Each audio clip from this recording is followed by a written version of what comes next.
6 students of Morgan Hill, a small town south of San Jose, successfully sued their school district for anti-gay harassment and enlisted the aid of the local ACLU chapter. The result was a program to teach tolerance on the high school level.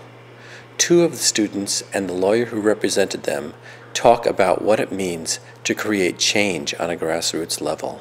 Hi, my name is Flores.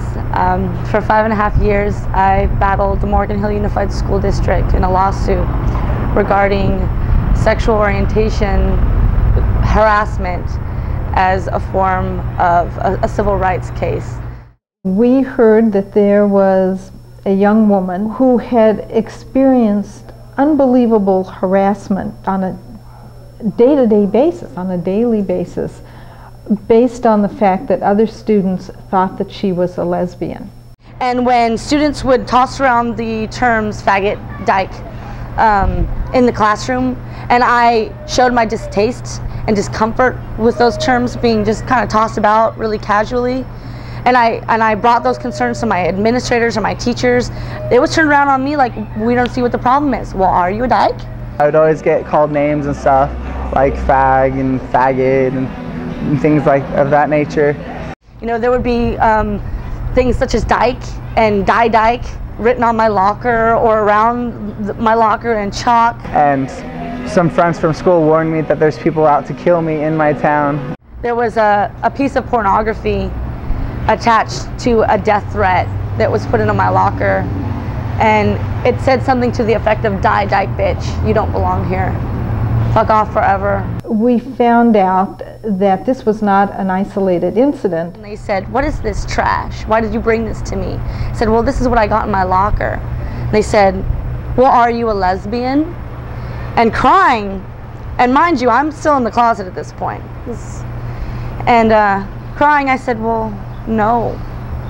And she looks at me and says, "Well, then why are you crying? And why does it matter?"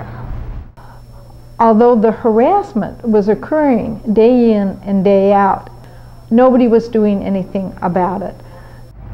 And it was not just pornography, it was smut. It was not just smut, it was snuff porn. And one time going to the bus stop, a group of kids formed a circle around me, like guys and girls, just taunting me, calling me faggot, into a big chant till it got louder and louder and louder. And then one at a time, they came into the circle and started beating me up. Teachers and the administration were literally turning a deaf ear and a blind eye to what was going on in the school, and that had to stop. And they said the way of solving the problem, since there were so many people involved, instead of expelling the people that did it or doing anything to them, they thought it would be easier to expel me. How did you? Well, when the lawsuit started, I was the only one that was involved in it. I went one day to lunch with a friend of mine, my friend Freddie, and I said, "And I'm afraid to do this alone, you know, I'm the only one." And he said, "Well, I'll do it with you." It wasn't until after the lawsuit, even during the lawsuit, I didn't know. It was after the lawsuit, looking back on it, that like, this is not right. This shouldn't happen to people. From there, people started contacting my lawyers. It wasn't even about us looking for people that wanted to be involved in the suit. It was, "Hey, that happened to me too. Where do I sign up?" I was so moved by the plight of these 6 young people and the importance of setting an example for schools across the country that I said, we have got to do this case. I never wanted to get involved in a lawsuit with my school district. It's not what it's about. And now that I found out that it's not right and I shouldn't have been treated that way, I really want to let kids know they can't be treated this way and that it's not okay.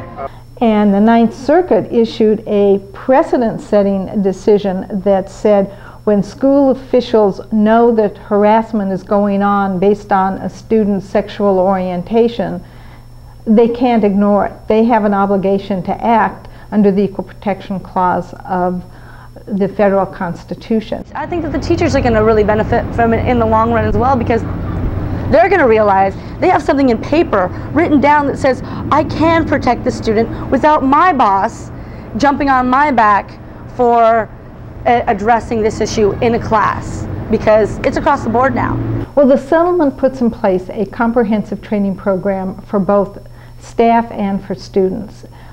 It also sets in place a comprehensive system for dealing with complaints of anti-gay harassment. There is now a mechanism in place and a person responsible at each school. Second, there is training for the students themselves, both at the 7th grade level and at the 9th grade levels.